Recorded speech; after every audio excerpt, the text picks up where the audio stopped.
That idea carries through the medieval curricula of the scholastic universities, and it is ultimately exported to well, this country and North America generally, into the liberal arts colleges that appeared there.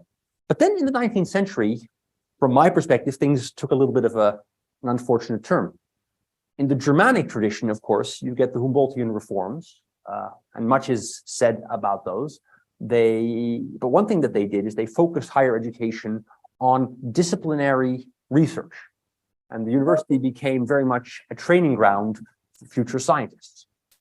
On the other hand, in the French tradition, you get the creation of the grandes écoles, where education and higher education is seen as existing to prepare people to function in state bureaucracies and to work in certain governments. That's why in France you get, the creation of the mining school and the creation of the school for bridges and roads, and all these functions that you need in a state, which all have their corresponding school. That means that higher education has moved away from liberal arts values, and that is more or less what we have today. Higher education in Europe, largely speaking, is today very disciplinarily organized. People study certain specific disciplines, and they do that very much with an aim for preparing themselves for certain professions. As a result, the educational pedagogy tends to be very teacher-centered, very much about teachers who are already experts in certain fields, transferring their knowledge to students through, well, lectures and other teacher-centered formats of education.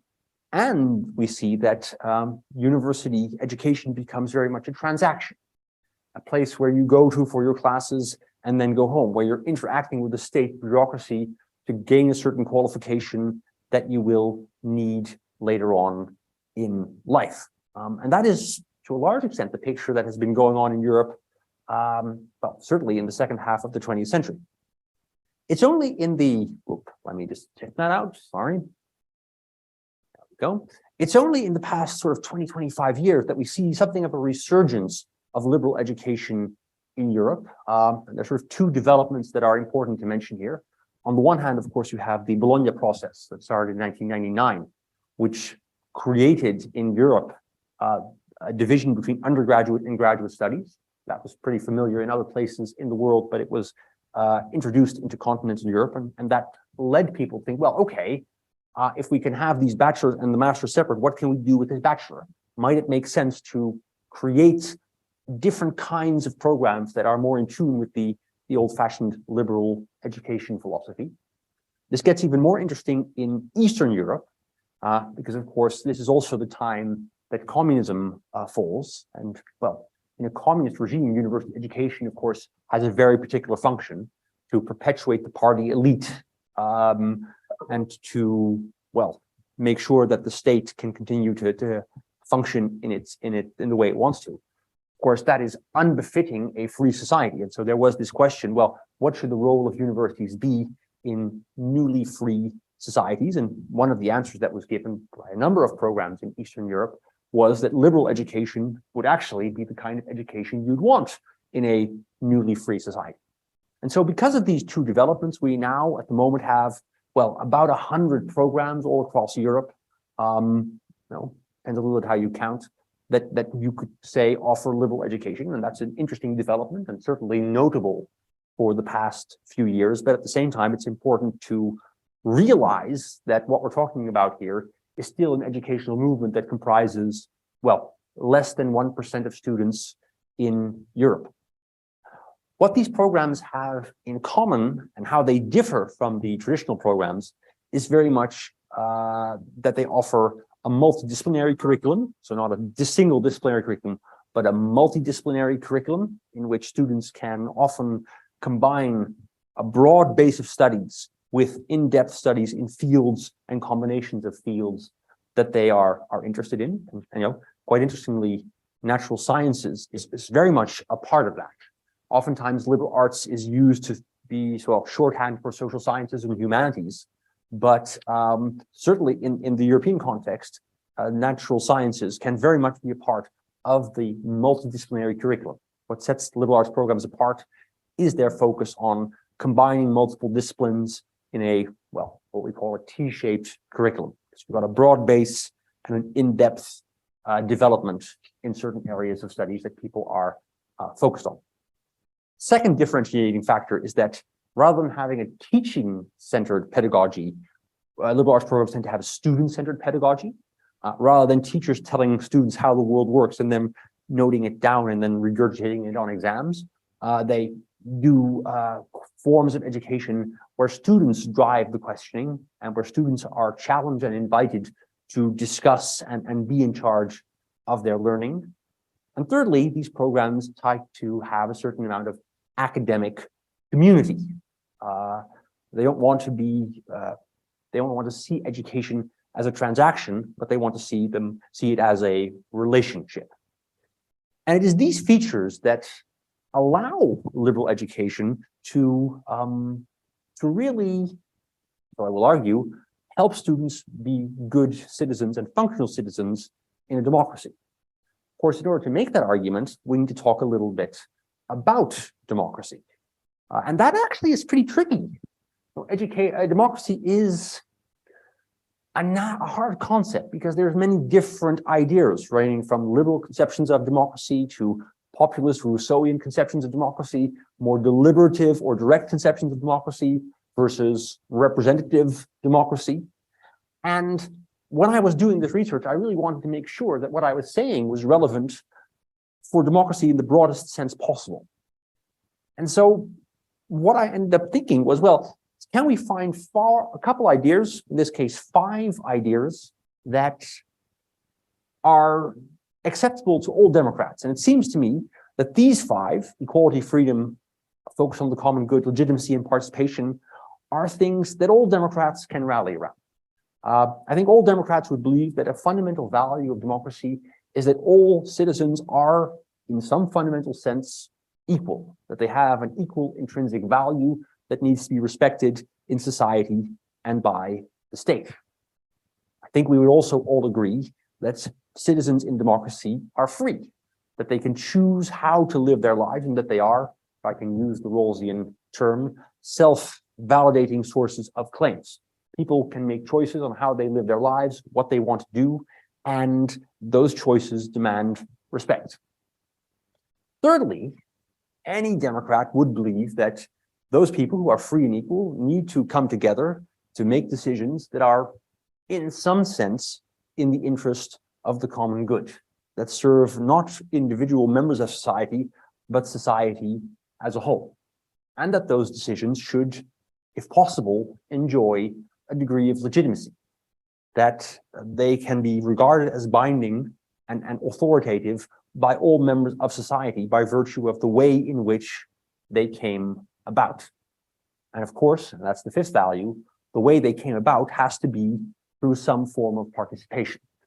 Democrats believe that the way to realize all these values is to incorporate people's participation in the process. And whether that's through direct democracy where people converse and discuss, or representative democracy in which people vote in the context of public debates in a public sphere, we can have a conversation about that.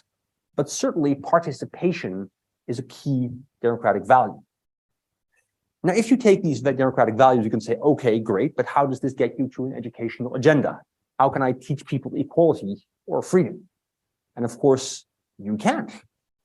But we can use these values to construct a model of democracy that we can use as a sort of, well, a template for the kind of skills and civic virtues that are required to function well in democracy. You see, if you imagined a bunch of people who believed in these fundamental values, equality, freedom, common good, legitimacy, and participation, and you put them together and you say, hey, make a decision for society as a whole, well, they'd probably start having conversation. They'd probably start having arguments. They'd probably start exchanging positions and start having a discussion, a conversation about what needed to be done. And eventually they'd through either consensus or voting, come up with some conclusion that they would regard as in the interest of the common good and legitimate.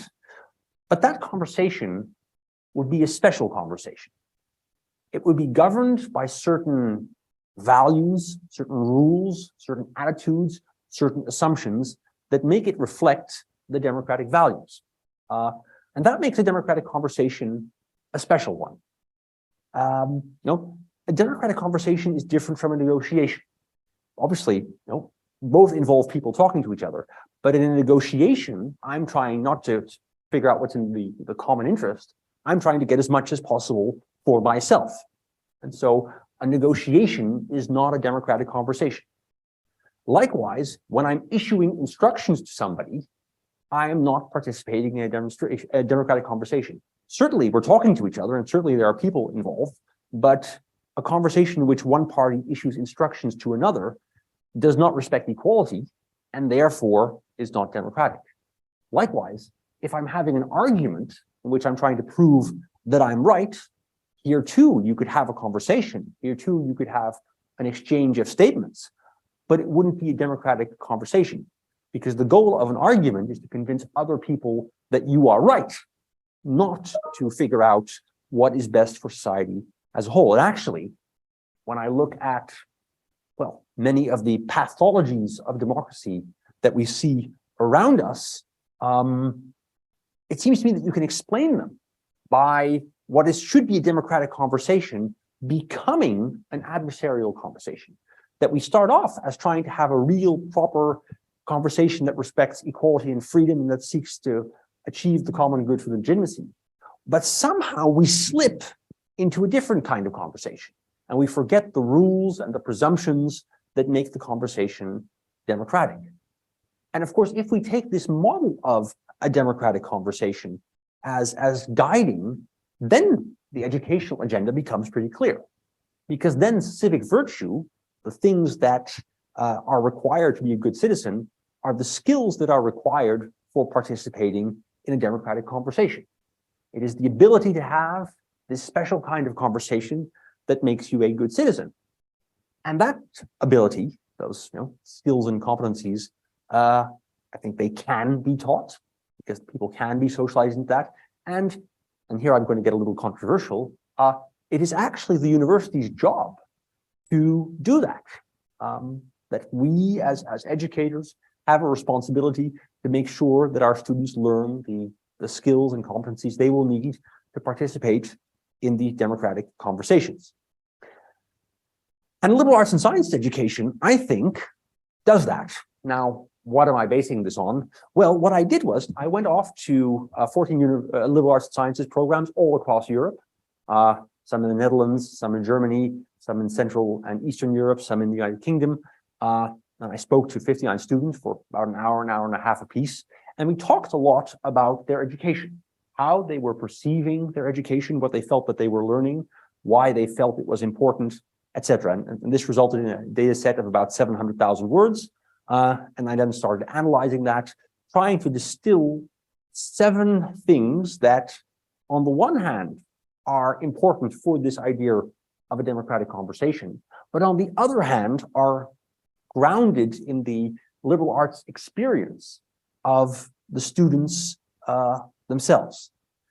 And so what I'd like to do with you today, well, not to you, but with you today, is to explore these 7 virtues and to explain a little bit for each virtue what I understand that virtue to be, why I think it is a democratic virtue, why it facilitates a democratic conversation, and most importantly, how some of the features of liberal education, as we see it arising in Europe, but also elsewhere, can help us and help students develop those virtues. And so, off we go to the first one. Virtue number 1, open-mindedness.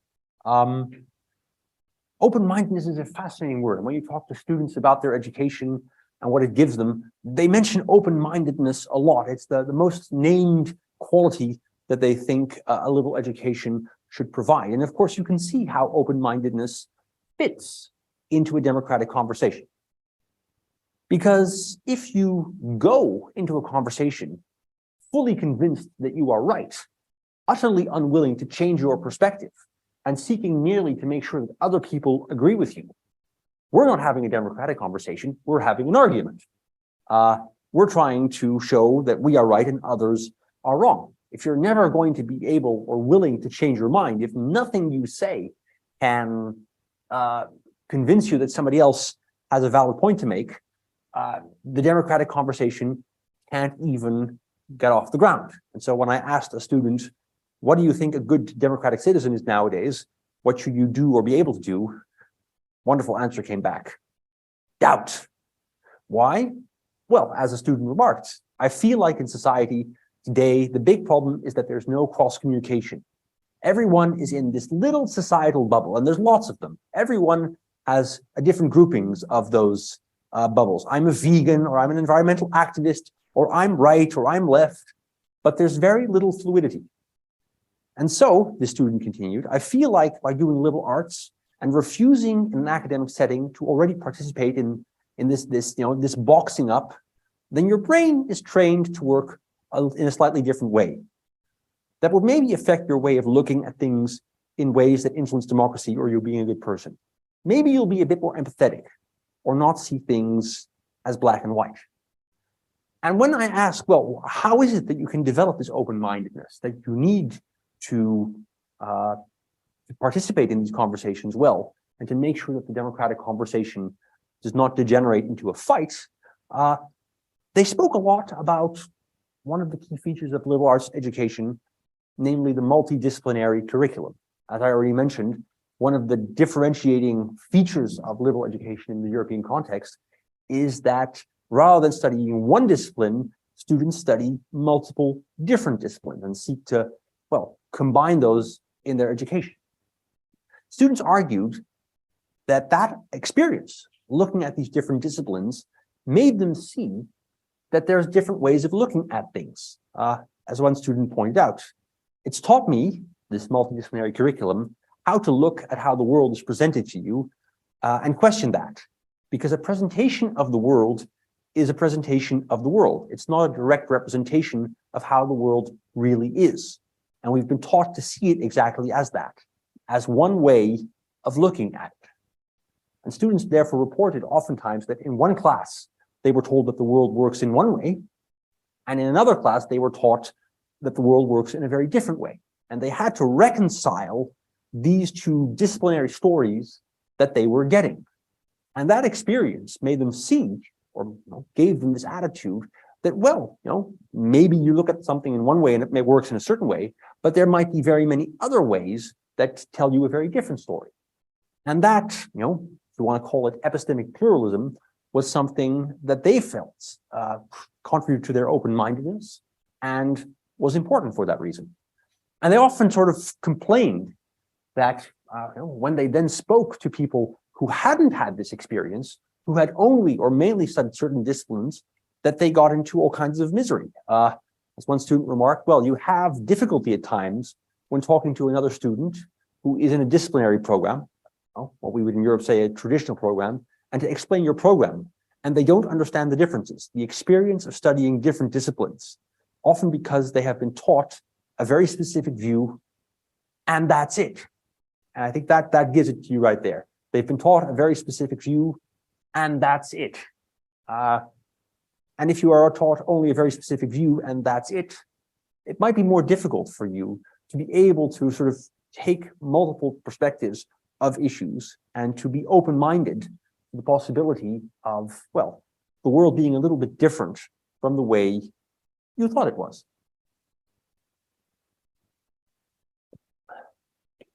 Virtue number 2, independence of thought.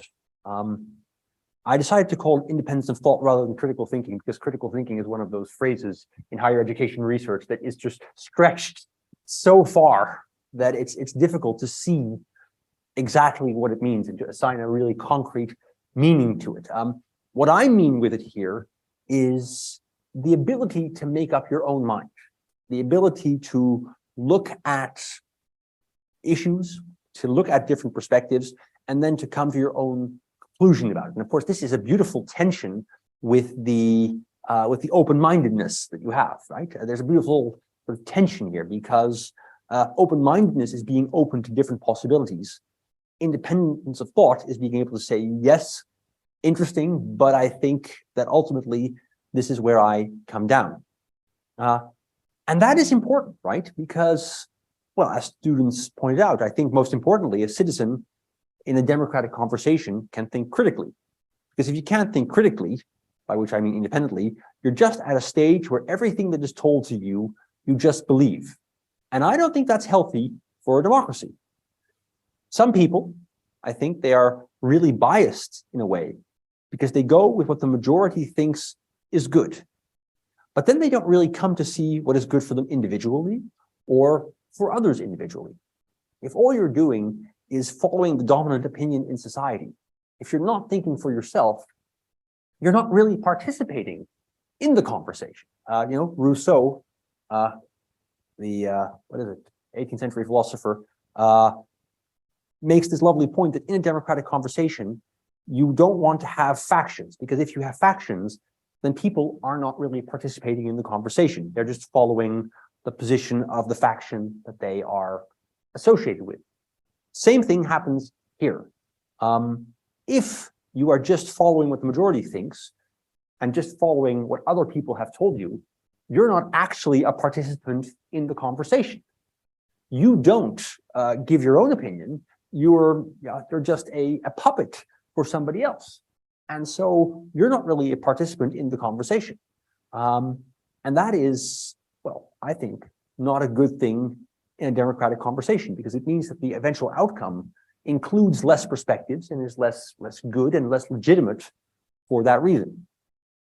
So when I asked my students, well, the 59 that I spoke to, what is it that helps you develop this independence of thought? They immediately took me to the active pedagogy, the student-centered pedagogy that is typical of a liberal arts and sciences curriculum. I already explained a little bit the difference between a teacher-centered curriculum and a teacher-centered pedagogy, in which experts, rather like I'm now, I'm the worst exponent of my own argument here, tells you how the world works. Rather, you want to have a pedagogy in which students take the lead and are asked to, well, evaluate things, to evaluate theories, evaluate articles. It's not just read it, okay, well, this must be it then. This must be the answer. That is how we're taught to be critical, to constantly think about what we're receiving and to think about what we're reading before we accept that as being the answer. And then it's more this thing of, look, here's an argument, make of it what you will, agree, disagree, find your own arguments for it. Yeah, I would say that that's been a very central part of my previous education. This was a student, I should say, who had done liberal education and was now in a master's in psychology. And therefore she added, right, I'm really missing this now that I'm in my master's in psychology, because in psychology now it's like, well, here's a fact, learn it by heart. As educators, I think if we really want to help students be active participants in a democratic conversation, we don't want to invite them to say, well, this is a fact, learn it by heart. We want them to be able to relate and to form their own opinion about the issues that they are discussing. And of course, as we were talking yesterday, this is more relevant than ever before, because, well, if you just want to have facts, they're on the internet. And ChatGPT will be able to retrieve those facts for you with the stroke of a key. Facts are going to be everywhere in the future. And just learning it by heart is not going to cut it, certainly not in democracy, but I also don't think in the labor market. And so the true value of an education should, I think, be to enable people to think for themselves in ways that computers or artificial intelligence never, ever could. And that means that we need to, in our education, already encourage students to have that conversation and to think for themselves. And that doesn't mean that we can't have experts or lectures. Nothing wrong with a good lecture from time to time. That doesn't mean that we can't have large-scale institutions. But what it does mean is that in our education, we have to constantly ask our students to go beyond here, this is a fact, learn it by heart, but rather ask them to come up with their own authentic, committed views of the things that they are studying. They say that in education, the only thing that you really study is yourself. Know yourself and you will be free. And that brings me to my third virtue, the sense of self. Because after all, the idea of a democratic conversation is that everybody has their own perspective, their own beliefs, their own values, and that we somehow bring those together. And that means that as a participant in that conversation, as a citizen, you also have to have a sense of who you are, of what you believe to be important, how you want to live your life, what is valuable to you, and what sort of society you want to live in. And you know, if you've taken part in liberal arts philosophy, then you've thought about who you are as a person, who you are in the context of what you've studied, who you are in the context of everything that you've seen. You make links between your different areas of life, and through that, you build your own idea and your own perception of who you are. And I think that's very much what's needed for citizens here. And that idea of personification, right? We often talk in education that there's three functions: qualification, socialization, and personification. This is really about personification, is something that liberal arts education does really well, in part because in many liberal arts and sciences programs, certainly in the European tradition, freedom of choice is a key aspect of the curriculum. I always like to say, certainly at my own program in Maastricht, in every semester, there are 58.7 million different possible combinations of courses that people can do. So whenever I meet my scheduler, I bow that he's somehow able to make that happen. Of course, when you give students that much freedom of choice, not the odd elective here or there, or a little bit of free room for a minor in the third year, but that radical freedom of choice in the curriculum, is that, well, they have to think about this. They have to think about what they want to do, what they are interested in, what they need for their future, and how their education can provide that, right? Liberal arts education is not an education that is set out for you. You really need to make this education yours. And because of this, you constantly need to defend your choices to yourself. Really think about that and see how they all fit. And you create this is a phrase that is used quite a lot, this narrative in your head of what it is that you're doing.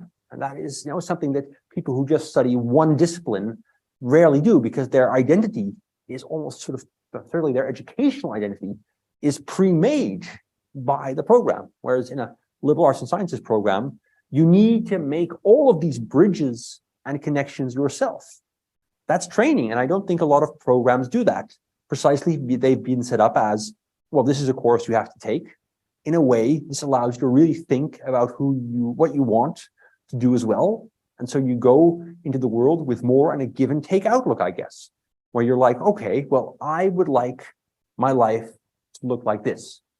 And, you know, students find this frustrating. I think the quintessential liberal arts breakdown that students have, and certainly when I speak to my own students, is that they, oh my God, I have to make all these choices. I have to think about all these things. I have to really construct this narrative of my education that you know, people who study a disciplinary program never have to do. And my answer is always yes.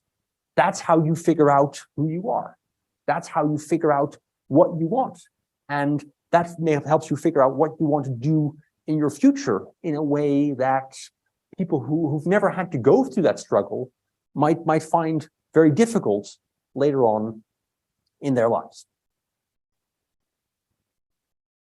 Of course, living in a democracy and participating in a democratic conversation isn't only about yourself.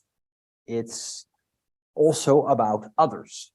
And indeed, the whole idea of a democratic conversation is that you have to marry or negotiate or trade off your own view with the views of others.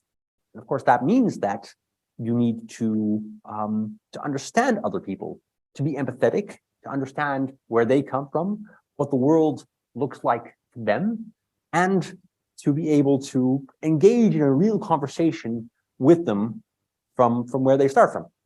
And so as one of my students pointed out, I feel like if you're a good citizen, you must step away from your personal convictions sometimes and see it in a broader picture. That's what liberal arts really teaches you. If you don't do that, then maybe they will only follow their own personal motivations and not see it in a broader sense. Whereas I think that the broader sense is really necessary in order to make society go in the right direction.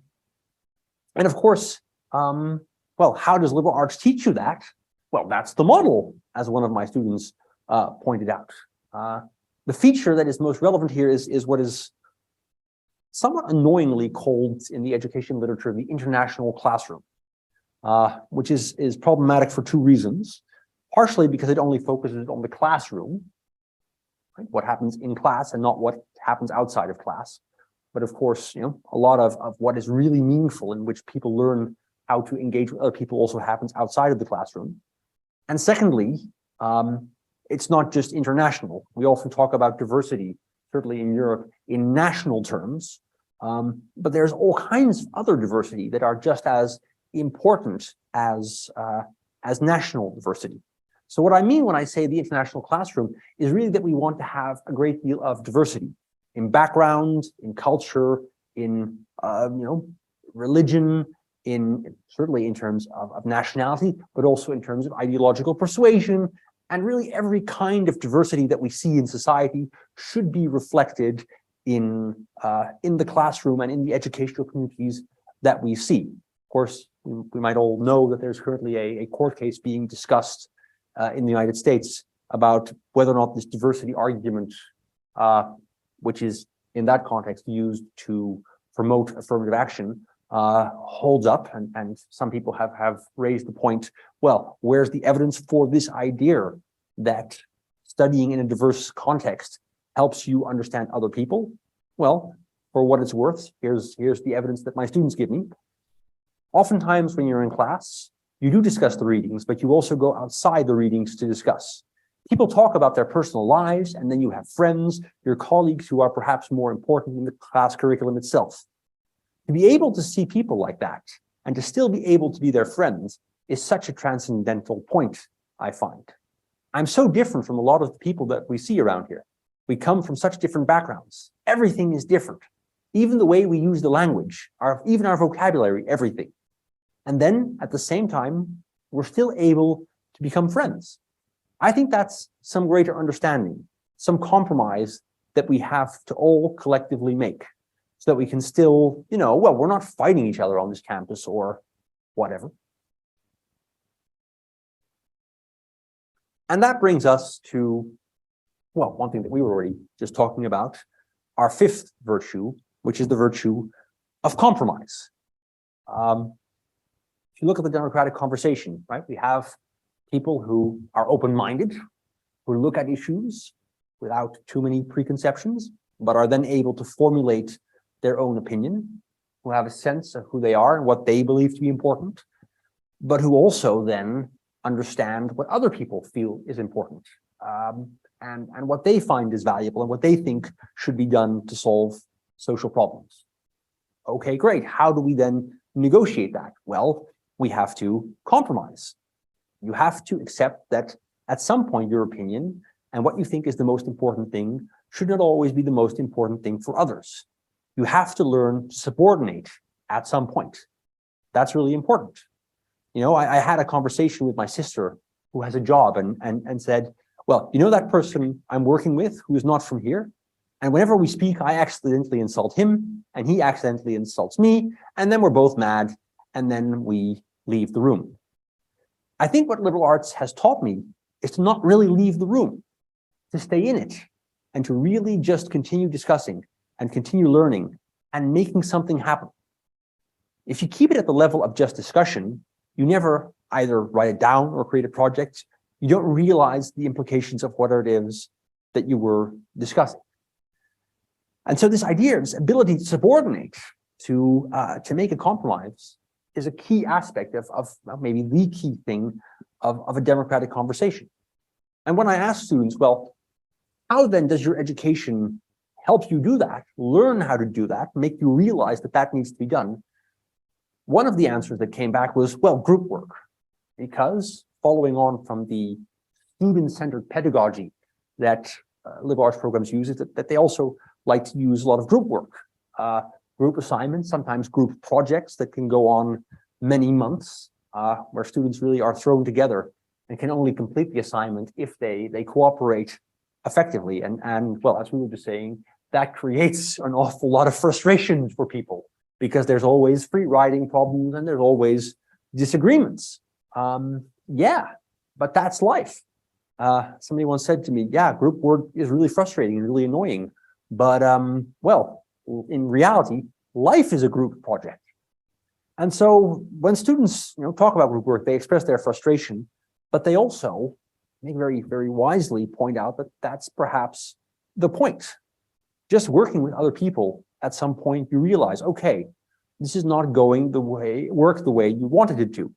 Or if you have to write a paper with someone and you have a whole plan, and then they're just like, no, I don't really feel like doing that. At some point, you just have to accept, okay, I can't just trailblaze my way through my degree or my life. I have to see other people's opinions and feelings and take those into account. And even though that process is frustrating and people end up fighting many times, and when I do a lot of this kind of teaching as a teacher, sometimes you become a therapist, right? One of the weird things about working in universities is that you start off as a scientist and you end up as a psychiatrist. Somehow that happens, and there's an awful lot of frustration and anger even at each other in these processes. But when students look back on it, reflecting, they actually find it a very positive experience, because compromise is a nice thing, because you get to solutions that connect people, and they connect, and they maybe give people common ground. In terms of character, compromise is actually super fun. Also to realize, okay, we share that, and it shows you where what you think and what you are is different also, because compromise means first being confronted with difference, but now it means that you are also connected, because compromise always incorporates bits of both opinions. And students learn, I think, through these frustrations, certainly in their own minds, that this process of compromise can actually not feel like a defeat, right?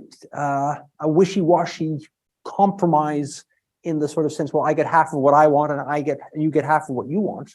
Not a negotiated stalemate, but rather something that has been co-created, that people made together, and for that reason has a great deal of legitimacy and is meaningful.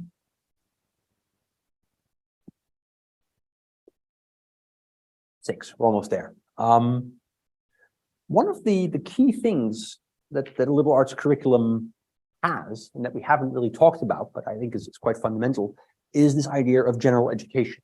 Remember, in the European context, the traditional degree is focused only on one discipline, and so doesn't have a core curriculum or distribution requirements that students must take.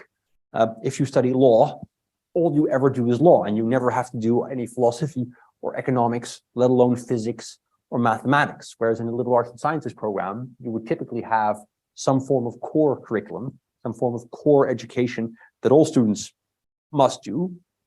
And you would generally have a distribution requirement, which can be organized in many ways and can have many pedagogical functions, but which means that you have to look outside of the area that you're focusing on. And that idea of general education links up quite nicely with the idea of citizenship, because, well, what's a good citizen? I don't know, it's just someone that remains informed through diverse types of channels of information, has a critical eye for statistics and studies. A good citizen, I think, is somebody who is informed, who knows what is going on, not in a detailed expert sense, but who has a basic grasp of what's going on in society, who has the ability to be information literate, the ability to look at what's going on and reflect on that, and has some basic knowledge of the social problems that we are faced with. Because if you don't know that, how valuable can your opinion be? how much do you have to contribute to the democratic conversation if you're not, in some basic sense, informed about what's going on? Right? As one student pointed out, I find voting very important, but it needs to be informed voting. I find that it's very difficult, personally, sort of, I would say, be at peace with the fact that a lot of people go into the voting booth very uninformed about the consequences their vote may have, and the basis on which they're voting might not be as broad as I would wish it to be, which is maybe sort of a little bit too much of a snobby comment, the student remarked, but I think that that doesn't serve our public interest in the best way. And of course, a general education curriculum can have many pedagogical goals. It can be there to help people be more reflective scientists. It can help them learn fundamental techniques that they will need in other places in their studies. Endless amounts of possibilities. But one of the things that it can do, and does in the experience of many students, is make students aware of the issues that are going on in society and informs them about that. If I hadn't done all of these global challenges courses in my first year, this student pointed out, if I hadn't explored all these different really, really big issues of the world, I think the aspect of thinking about what the world really needs and how I can contribute to that would be missing from my life. We have to have a wide sense of what being a person today means. Being a person who knows how our society is developing. If we're really contrasting all these three things, the sciences, the humanities, and the social sciences, if we get a little bit of everything, I think that we have the skills that are needed to become a free person, to think critically and to think freely. And that relates, the student said, very strongly to becoming a good citizen in a democratic society, because thinking freely and informedly in this case is what a democratic society needs, I think.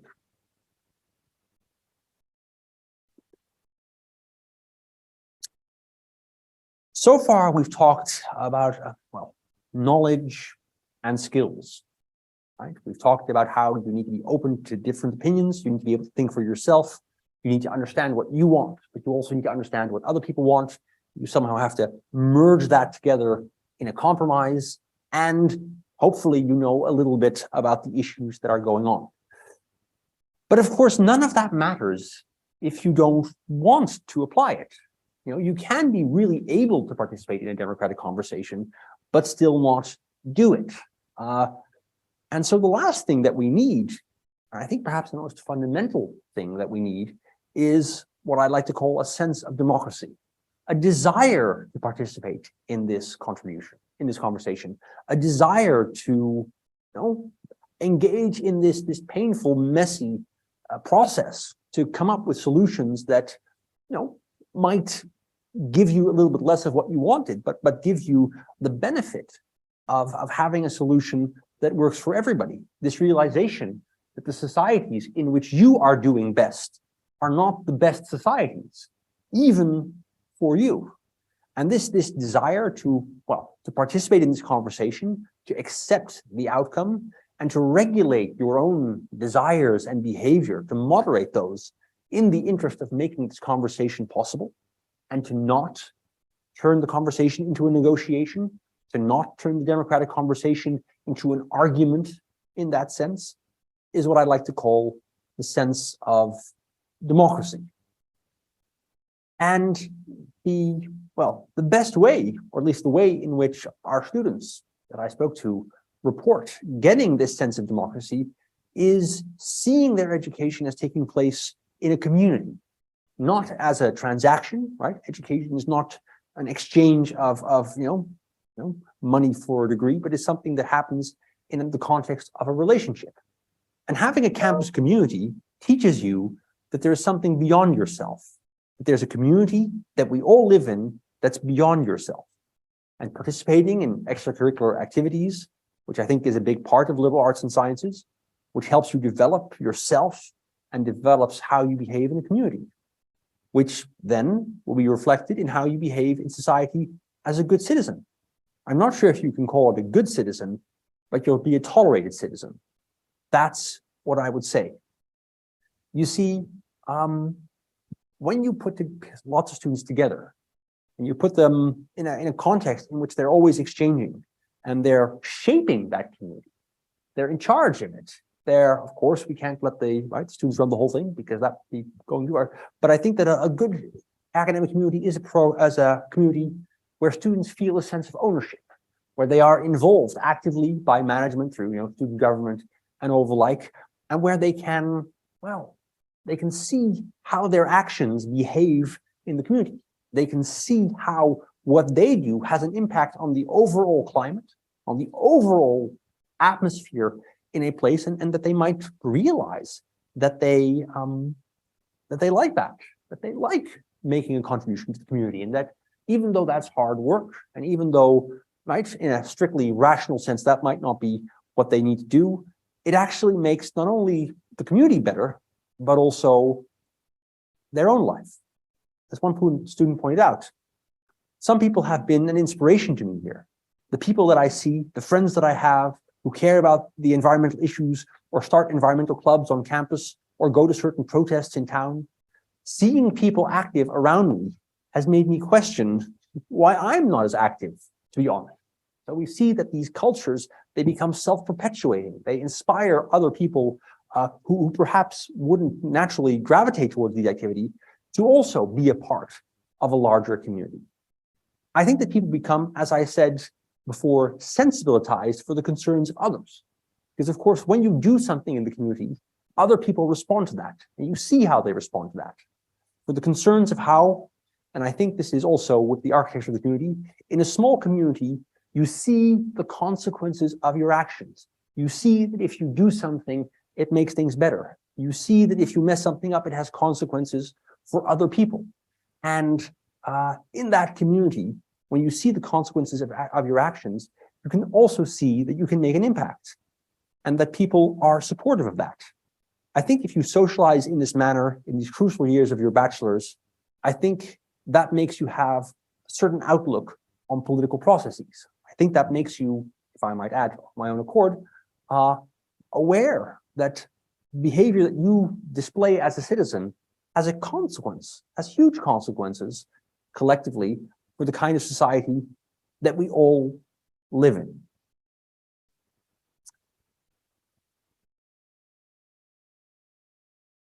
On some level, of course, the thing that I have presented to you is a little bit of a fairy tale. What I've given you is the reflections of students who are in these programs, who may have, well, internalized the rhetoric, who may have limited ideas of what they're actually learning or what they will need later on in society. All of that is true. But and that's really the reason why I came here today and why I'm excited to be here. The stories that I've told you, the things that these students have said, and I've had to compress it quite a lot to get it into 45, 50 minutes. But the things that students tell me, they give me hope. Because they're the ones who are experiencing this education. They're the ones who are doing it every day. And at least a part of understanding what that education, that different education, at least in the European context, is doing for them, is listening to students. And sometimes you can get a little bit glum about the state of politics and the state of democracy. And you can wonder, how are we going to ever solve all the huge problems that we have to deal with, from the environment to security to social harmony, et cetera, et cetera, et cetera? How are we ever going to get out of this polarization, out of this dysfunctional politics that is more about being right than getting the right answer, that is more about destroying other people? How do we ever do that?